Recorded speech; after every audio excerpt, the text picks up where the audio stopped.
So while I was looking for inspiration on things to talk about in these PRMC videos, one of the things I kept seeing in forums and in other places was last minute training, or panic phys as people call it. So I thought I'd better put my take on that and put a video together. From my point of view, there isn't really anything you can do last minute that's going to get you to a place where you're going to pass the PRMC, or at least pass it well. And if you're in that place where you want to do something last minute, you obviously haven't had the real time or opportunity to train properly.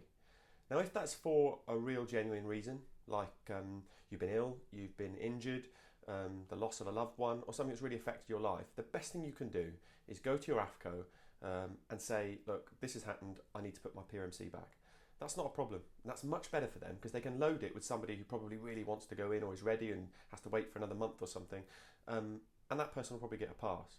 Whereas you go down there having not trained and done panic phys that hasn't really done anything for you other than probably fatigue you 2 weeks or a week or whatever, you're busting your gut trying to do as much training as you can before you actually get down there, and puts you even worse and even further behind. You fail. Now if you fail at PRMC and you fail badly on the first day, you could get sent home without an invite back. Now that means that not only have you not pushed it 3 months down the line to make sure that you can do it for whatever reason you've decided not to do it, but now you've been told you're so unfit and so not on the mark that we don't want to see you again. So don't do that. Okay?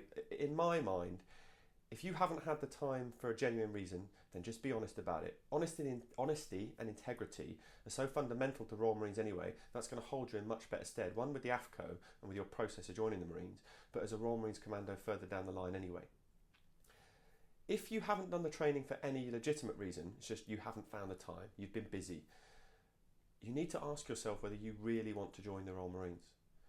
Because if you're in the Royal Marines, you've got your Green Beret and you're doing your job, and you're given a task to do, and a number of people in your section or your troop or whatever are given a task to do, and you put it off and you don't find the time, you don't do it, and then you do it last minute, it's not up to scratch, how do you think that makes you look? Firstly, you're not living up to the Royal Marine Commando spirit or the Commando ethos. Secondly, the other people in your section are going to think you're a bit of a knobber, and they're probably not going to like you very much. It's not who you want to be. So start where you mean to go on and take the time to do the preparation you need to do. Fail to prepare, prepare to fail. So in my ebook and a number of other places, there are 8-week, 12-week, whatever it is, training programs. There's nothing that you can do last minute that's going to make that obsolete. If there was, then why would anybody bother doing 8 or 12-week training programs? You'd just all do a 2-week training program, right? Or, let's take it even further, in Royal Marines training, the PTIs won't bother training their troops for 32 weeks. They might as well just do some panic phys last minute and get you all on the commando course, mightn't they? It doesn't work like that.